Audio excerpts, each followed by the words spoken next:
Hello guys, स्वागत है आप सभी का आप सबके अपने चैनल विद्या परिहार गुरुकुल में। और आज हम प्राचीन इतिहास का अगला लेक्चर स्टार्ट कर रहे हैं, जिसमें हम जैन धर्म और बौद्ध धर्म के बारे में पढ़ेंगे। तो इसके पहले हमने वैदिक सभ्यता के बारे में पढ़ा, जो प्राचीन इतिहास का तीसरा लेक्चर था, और ये प्राचीन इतिहास का चौथा लेक्चर है।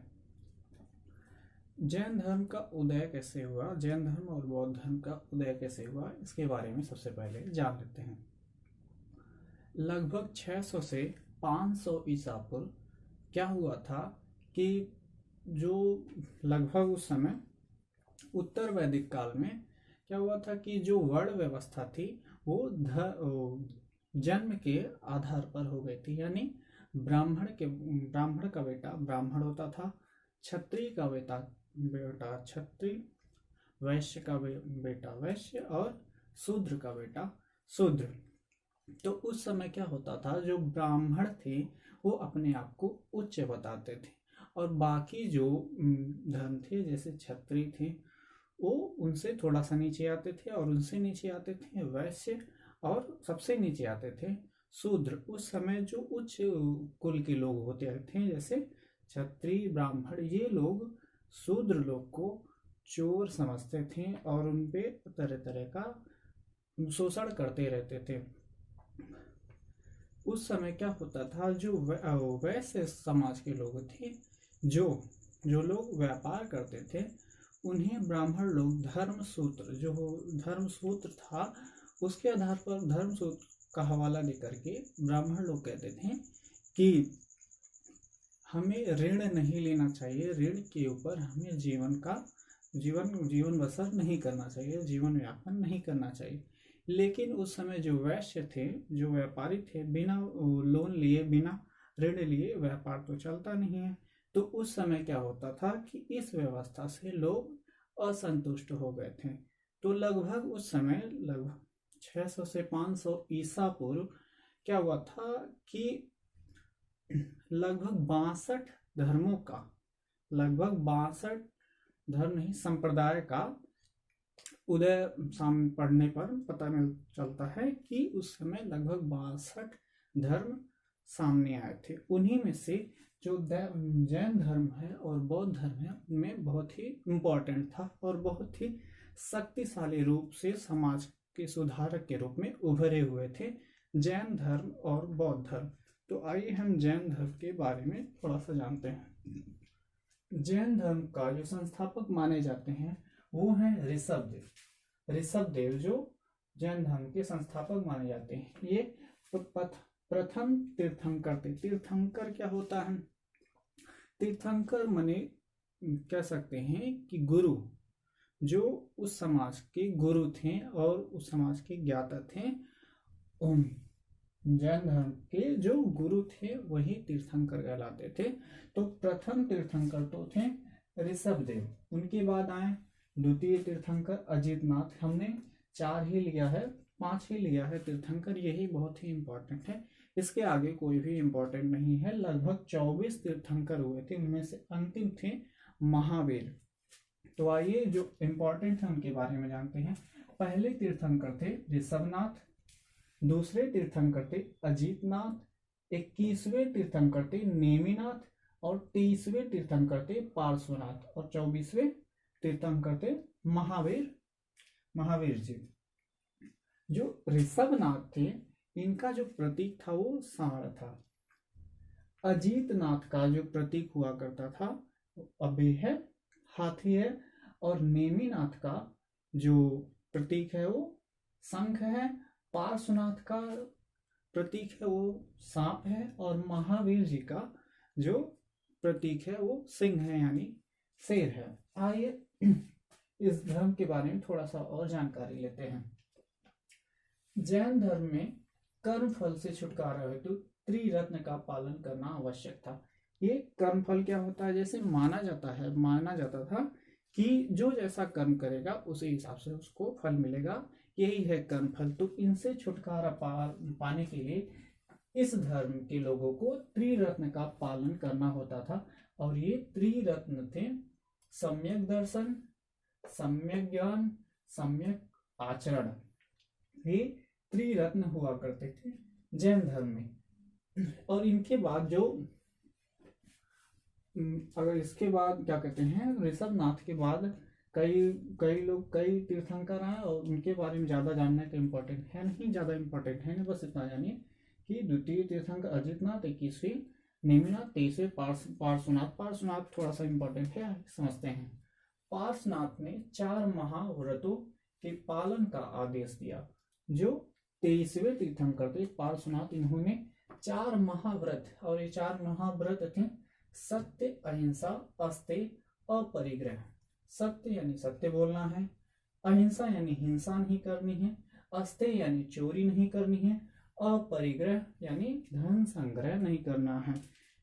लगभग 600 से 500 ईसा पूर्व क्या होता था कि जो ब्राह्मण लोग हुआ करते थे वो कर भी लेते थे, जो टैक्स वगैरह होता था वो भी लेते थे। इस तरह वो धन का संचय करते करते वो अपने आप को उच्च बताते थे। तो इसमें ये भी जोड़ा गया था कि धन का संग्रह नहीं करना है, यानी अपरिग्रह का पालन करना है। इनके जस्ट बाद आए, पार्श्वनाथ के बाद आए 24वें तीर्थंकर महावीर स्वामी। पहले इनके बारे में थोड़ा जान लेते हैं। महावीर स्वामी का जो जन्म है वो 540 ईसा पूर्व वैशाली में हुआ था। इनके पिता का नाम सिद्धार्थ, माता का नाम त्रिशला, पत्नी का नाम, इनका जब शादी हो गया था तो उनकी पत्नी का नाम था यशोदा। इन्होंने 30 वर्ष की आयु में घर को त्याग दिया और इन्होंने ऋजुपालिका नदी पर, ऋजुपालिका नदी के किनारे इन्होंने तपस्या की। आगे इनके बारे में जानते हैं। महावीर जी ने 5वां महाव्रत जो ब्रह्मचर्य है उसको इसमें जोड़ा।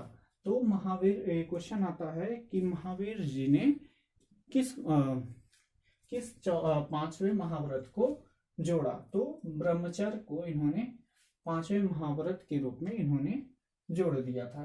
4 तो पार्श्वनाथ के ही थे और 5वां महावीर जी ने जोड़ दिया था। इन्होंने, महावीर जी ने जो अपना उपदेश दिया था वो प्राकृत भाषा में दिया था। याद रखिएगा कि महावीर जी ने अपना जो क्या कहते हैं कि उपदेश दिया था वो प्राकृत भाषा में दिया था। इन्होंने सबसे पहला उपदेश, महावीर जी ने सबसे पहला उपदेश राजगृह में दिया था। आगे जानते हैं। जैन धर्म में संलेखना पद्धति द्वारा प्राण को त्यागा जाता था। संलेखना पद्धति क्या होती थी कि लोग कुछ नहीं खाते थे उस समय जब प्राण त्यागना होता था, यानी उस समय अन्न जल कुछ भी ग्रहण नहीं करते थे। फिर कुछ दिन बाद उनकी मृत्यु हो जाती थी। तो इसी विधि से इन्होंने, महावीर जी ने 468 ईसा पूर्व पावापुरी में इन्होंने अपने प्राण को त्यागा। यहीं पर पावापुरी में ही इन्होंने अपना अंतिम उपदेश भी दिया था। महावीर जी के 2 शिष्य हुआ करते थे, स्थूलभद्र और भद्रबाहु। ये दोनों, स्थूलभद्र और भद्रबाहु, महावीर जी के ही शिष्य थे। फिर हुआ क्या, आइए थोड़ा समझ लेते हैं। समय के साथ जैन धर्म 2 संप्रदायों में बट गया। ये कैसे बटा, आइए थोड़ा सा इसके बारे में समझते हैं। जैन धर्म के जो समुदाय थे उनमें से कुछ लोग भद्रबाहु के साथ दक्षिण की ओर चले गए थे। भारत का जो दक्षिणी इलाका है उधर की ओर चले गए थे। और उनके साथ अशोक भी था। जो अशोक चंद्रगुप्त मौर्य यानी मौर्य साम्राज्य का जो था अशोक, वो भी इनके साथ चला गया था। उस समय अशोक ने भी दक्षिण में इनके साथ जाकर के श्रवण बेलगोला में जाकर के इसने इसी संलेखना विधि द्वारा अपने प्राण को त्यागे थे। फिर जैसे ही भद्रबाहु वहां से वापस आता है मगध की ओर, तो देखता है कि उनके जो बाकी जो साथी थे, जो जिनको छोड़ करके आगे गया था, उन लोगों ने श्वेत वस्त्र धारण कर लिए थे।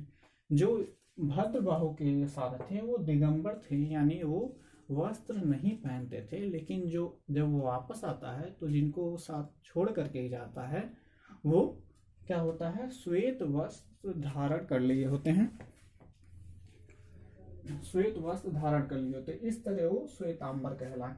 और जो भद्रबाहु के साथ थे, जो वस्त्र नहीं धारण करते थे, वो दिगंबर कहलाए। तो इस बात का जो क्या कहते हैं कि जैन धर्म दो भागों में बट गया है, इसका जो घोषणा करने के लिए इन्होंने महासंगीति, प्रथम महासंगीति को बुलवाया। महासंगीति एक बहुत बड़ा कार्यक्रम होता था, जो धर्म के से रिलेटेड कुछ भी बोलना होता था, नए विचार वगैरह जोड़ने होते थे, तो महासंगीतियां बुलाई जाती थी। तो इस तरह भद्रबाहु और स्थूलबाहु ने मिलकर महासंगीति बुलाया। प्रथम महासंगीति पाटलिपुत्र में हुई थी 298 ईसा पूर्व में, और इसके जो अध्यक्ष थे वो स्थूलभद्र थे। प्रथम जैन महासंगीति पाटलिपुत्र में हुई थी 298 ईसा पूर्व, और इसके अध्यक्ष स्थूलभद्र थे। इसी समय भद्रबाहु ने 12 अंग की रचना भी की थी। 12 अंग जो जैन साहित्य है वो उसकी रचना की थी। किसने? भद्रबाहु ने। किसमें? प्रथम जैन महासंगीति में। प्रथम जो जैन महासंगीति थी वो इसीलिए बुलाई गई थी ताकि ये घोषणा की जा सके कि जो जैन धर्म में दो भागों में बट गया है, श्वेतांबर और दिगंबर। श्वेतांबर श्वेत वस्त्र धारण करते थे और दिगंबर कोई भी कुछ भी नहीं पहनते थे, यानी निर्वस्त्र होते थे। फिर होता क्या है कि जो प्रथम क्या कहते हैं कि प्रथम जैन महासंगीति के बाद बहुत ही लगभग 900 सालों के बाद द्वितीय जैन महासंगीति बुलाई जाती है 512 ईस्वी में। ईसा पूर्व नहीं, 512 ईस्वी में ये वल्लभी, गुजरात के वल्लभी में बुलाई जाती है द्वितीय जैन महासंगीति। और इसके अध्यक्ष थे देव ऋषिगढ़ी। और इस जैन महासंगीति में क्या होता है कि जो जैन साहित्य थे उनको लिपिबद्ध किया जाता है, और इसी में 12 उपांग की रचना की जाती है। तो इन्हीं के साथ जैन साहित्य को आगम कहा जाता है। जो जैन साहित्य हैं उनको आगम कहा जाता है। और ये कौन कौन से हैं? 12 अंग हैं जो प्रथम जैन महासंगीति में भद्रबाहु ने जिसकी रचना की थी, और द्वितीय जैन महासंगीति में 12 उपांग की रचना हुई थी। इसी तरह 10 प्रकीर्ण, वेद सूत्र, 4 मूल सूत्रों की भी रचना। तो हम अगला पॉइंट देखते हैं जैन धर्म के बारे में। जैन धर्म जैसा कि दो भागों में बटा था, श्वेतांबर और दिगंबर। श्वेतांबर श्वेत वस्त्र धारण करते थे, लेकिन दिगंबर वस्त्र धारण नहीं करते थे। श्वेतांबर मानते थे, भोजन में विश्वास रखते थे, यानी भोजन किया करते थे, भोजन में विश्वास करते थे, और दिगंबर भोजन में विश्वास नहीं करते थे। श्वेतांबर मानते थे कि महिलाओं को भी मोक्ष मिलता है, लेकिन जो दिगंबर थे वो नहीं मानते थे कि महिलाओं को भी मोक्ष मिलता है। तो इसी का तर्क देते हुए इन्होंने मल्लीनाथ, जो 19वें तीर्थंकर थे जैन धर्म का, उनका उदाहरण प्रस्तुत किया था श्वेतांबर ने कि महिलाओं को भी मोक्ष मिलता है। मल्लीनाथ का इन्होंने उदाहरण दिया था। मल्लीनाथ 19वें तीर्थंकर थे जैन धर्म के। तो इन्होंने कहा था, दिगंबर जो थे उन्होंने कहा था कि मल्लीनाथ पुरुष थे। ये कहते थे कि मल्लीनाथ महिला थे, इस तरह महिलाओं को भी मोक्ष मिलता है। इनका कहना था कि महिलाओं को भी मोक्ष मिलता है, लेकिन इस तरह नहीं। पहले जन्म में अगर वो अच्छे काम करते हैं महिला, तो उन्हें अगले जन्म में पुरुष का जन्म मिलेगा। अगर पुरुष का जन्म मिलने पर भी अच्छा काम करते हैं तो उनको मोक्ष मिलेगा। ये दिगंबर के विचार थे। तो इस तरह लोग इस धर्म से थोड़ा सा पीड़ित हो गए थे, क्योंकि इस समय महिलाओं को उतना सम्मान नहीं दिया जाता था। तो आगे आते हैं बौद्ध धर्म के बारे में। बौद्ध धर्म के जो संस्थापक माने जाते हैं, संस्थापक थे गौतम बुद्ध। इनका जन्म 563 ईसा पूर्व लुम्बिनी में हुआ था। इनके पिता का नाम शुद्धोधन और माता का नाम महामाया था। इनकी जब शादी हुई तो इनकी पत्नी का नाम यशोधरा है, यशोधरा याद रखिएगा। तो महावीर जी की पत्नी का क्या नाम था? यशोदा। इनकी पत्नी का नाम यशोधरा। इन्होंने 29 वर्ष की आयु में घर को त्याग दिया था। फिर आगे देखते हैं, बुद्ध का जो सारथी था, गौतम बुद्ध के जो सारथी थे, अच्छा गौतम बुद्ध के बचपन का नाम सिद्धार्थ हुआ था, याद रखिएगा। असल हुआ क्या था कि जब उनका जन्म हुआ था, गौतम बुद्ध का जब जन्म हुआ था, तो उसी समय जो ज्योतिषाचार्य लोग थे उन्होंने बोल दिया था उनके पिताजी से, यानी शुद्धोधन से, कि ये बालक आगे चल करके बहुत ही क्रांतिकारी होगा। तो इस बात से बोले थे कि वो ये जो बालक होगा वो घर वगैरह सब त्याग देगा और बहुत ही क्रांतिकारी बालक होगा आगे चल करके। तो इस बात से शुद्धोधन थोड़ा सा क्या कहते हैं कि चिंतित हो गए थे। इस तरह उन्होंने जल्दी से जल्दी इनकी शादी कर दी थी और महल से बाहर उन्हें जाने की आज्ञा नहीं थी। फिर एक समय क्या हुआ कि सिद्धार्थ ने कहा कि नहीं, मुझे बाहर जाना है, बाहर की दुनिया देखना है। तो इस तरह एक बार राजा शुद्धोधन ने उन्हें बाहर जाने की आज्ञा दे दी और सारथी भेजा एक, जिसका नाम था छंद और उनके घोड़े का नाम था कंथक। याद रखिएगा, बुद्ध के सारथी का नाम छंद और घोड़े का नाम कंथक था। तो जैसे ही वो बाहर जाते हैं तो वो देखते हैं बूढ़े आदमी को, सारथी से पूछते हैं ये क्या है, तो बताता है कि बूढ़ा हो गया है और एक न एक दिन सभी को बूढ़ा होने वाला है। तो आगे जाते हैं तो एक क्षय रोग से पीड़ित किसी महिला को देखते हैं, तो वो भी पूछते हैं अपने सारथी छंद की ये क्या है, तो बताते हैं कि ये बीमार है और पीड़ा में है, क्षय रोग से पीड़ित है। तो वो भी पूछते हैं कि हाँ, सभी लोग कभी ना कभी बीमार पड़ते ही हैं। फिर आगे जाते हैं तो उन्हें एक अर्थी दिखाई देती है और तो पूछते हैं कि ये आदमी ऐसा लेटा क्यों है। तो इनका जो सारथी है छंद बताता है कि एक ना एक दिन सभी को मरना है, तो ये इस समय मृत्यु को प्राप्त हो गया है। तो इस बात से जो सिद्धार्थ थे गौतम बुद्ध, वो चिंतित हो गए, वो जीवन का रहस्य जानना चाहते थे। फिर कुछ दिनों बाद उन्होंने घर को त्याग दिया 29 वर्ष की आयु में। फिर उन्हें बोध गया में इन्हें ज्ञान प्राप्त हुआ था। बोध गया में, याद रखिएगा, गौतम बुद्ध को ज्ञान कहाँ प्राप्त हुआ था? बोध गया में, और पीपल वृक्ष के नीचे। ठीक है, पीपल वृक्ष के नीचे इन्हें ज्ञान प्राप्त हुआ था। इनके प्रारंभिक गुरु कौन थे, जरा से इनके बारे में भी जान लेते हैं। इनके प्रारंभिक गुरु आलार कलाम और रुद्रक रामपुत्र थे। आलार कलाम थे वो सांख्य के गुरु थे और जो रुद्रक रामपुत्र थे वो योग के गुरु थे, याद रखिएगा। तो इनके प्रारंभिक गुरु आलार कलाम और रुद्रक रामपुत्र दोनों लोग थे। इन्होंने अपना प्रथम उपदेश सारनाथ में दिया और भी पाली भाषा में, याद रखिएगा, पाली भाषा में इन्होंने सारनाथ में सबसे पहला इन्होंने उपदेश दिया, जिसे धर्म चक्र प्रवर्तन भी कहा गया। इन्होंने पहला उपदेश सारनाथ में दिया पाली भाषा में, जिसे धर्म चक्र प्रवर्तन भी कहा गया। इन्होंने सर्वाधिक उपदेश श्रावस्ती में दिए। गौतम बुद्ध के त्रिरत्न माने जाते हैं, बुद्ध, संघ और धम्म। इन्हें क्या कहते हैं? बौद्ध धर्म के त्रिरत्न कहा जाता है। कौन क्या कहें? बुद्ध, संघ, धम्म, यानी बुद्ध की शरण में आओ, संघ में रहो, और धम्म यानी धर्म के प्रचार प्रसार में लगे रहो, धर्म का पालन करो। तो इस तरह ये तीनों व्रत थे। अगला पॉइंट देखते हैं। एक बात यह और याद रखिएगा कि इनका महापरिनिर्वाण यानी इनका देहावसान 483 ईसा पूर्व में कुशीनगर जिले में हुआ था। तो बौद्ध धर्म का अगला पॉइंट देखते हैं। दुखों से छुटकारा पाने हेतु तो गौतम बुद्ध ने अष्टांग मार्ग का उपदेश दिया। याद रखिएगा, ये भी क्वेश्चन आता है कि अष्टांग मार्ग का उपदेश किसने दिया? तो गौतम बुद्ध ने अष्टांग मार्ग का उपदेश दिया।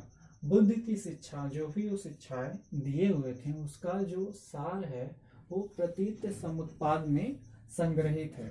तो इनका संग्रहण कहा जाता है कि बुद्ध की शिक्षाओं का संग्रह प्रतीत समुच्चय है, याद रखिएगा।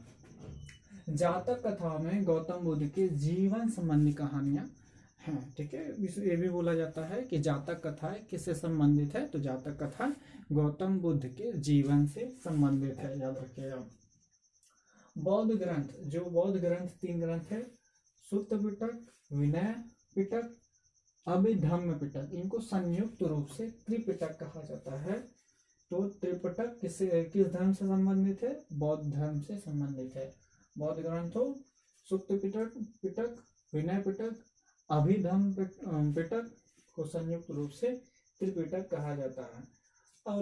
और जो बौद्ध धर्म है वो कनिष्क के शासन काल में, कनिष्क एक शासक था, आगे लेक्चर्स में आप देखेंगे कनिष्क के बारे में।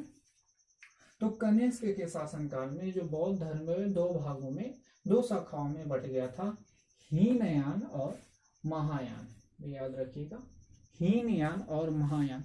जो हीनयान के अनुयायी थे वो बौद्ध धर्म के जो गौतम बुद्ध थे उनके उपदेशों का पालन करते थे, उनके उपदेशों के हिसाब से चलते थे। और जो महायान के जो अनुयायी थे वो इनकी मूर्ति पूजा किया करते थे, याद रखिएगा। जो हीनयान थे वो इनके उपदेशों का पालन करते थे, इनके उपदेशों पे चलते थे और ये मूर्ति पूजा नहीं करते थे। लेकिन जो महायान थे वो इनकी मूर्ति पूजा किया करते थे।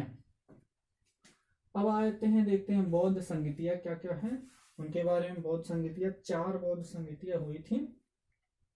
पहला बौद्ध संगीति राजगृह में हुआ था 483 ईसा पूर्व में, याद रखिएगा। पहला बौद्ध संगीति राजगृह में 483 ईसा पूर्व, अजात शत्रु के शासनकाल में। अजात शत्रु के शासनकाल में अगले लेक्चर्स में आप अजात शत्रु इन सभी शासकों के बारे में पढ़ेंगे। तो अजात शत्रु के शासनकाल में, और उस समय प्रथम बौद्ध संगीति के जो अध्यक्ष थे महाकश्यप, याद रखिएगा, महाकश्यप प्रथम बौद्ध संगीति के अध्यक्ष थे। अगला बौद्ध संगीति यानी द्वितीय बौद्ध संगीति वैशाली में हुई थी 383 ईसा पूर्व, इसके जस्ट 100 साल बाद, ठीक है। 383 ईसा पूर्व। और इस समय जो शासक थे वो कालाशोक उस समय शासक था।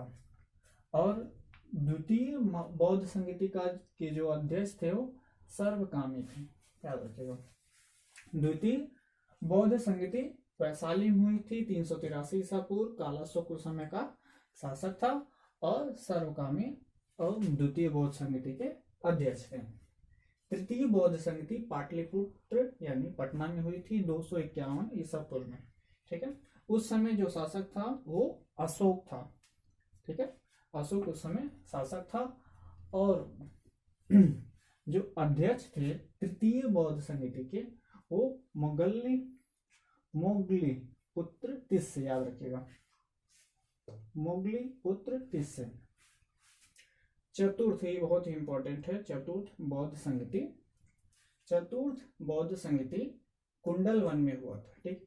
ये लगभग प्रथम शताब्दी के प्रारंभ में इसका क्या कहते हैं चतुर्थ बौद्ध संगीति का आयोजन किया गया था। और इस समय जो शासक था वो कनिष्क था, ठीक है। कनिष्क के शासन काल में ही बौद्ध धर्म 2 शाखाओं में बटा हुआ था।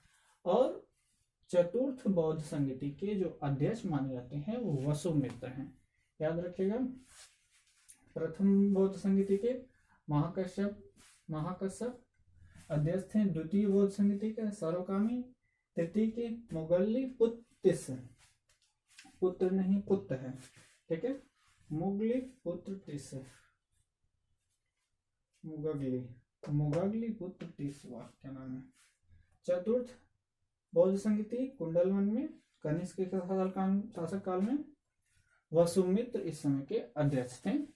तो ये रहा जैन धर्म और बौद्ध धर्म के बारे में। अगले लेक्चर्स में हम मगध के बारे में पढ़ेंगे। तब तक के लिए धन्यवाद।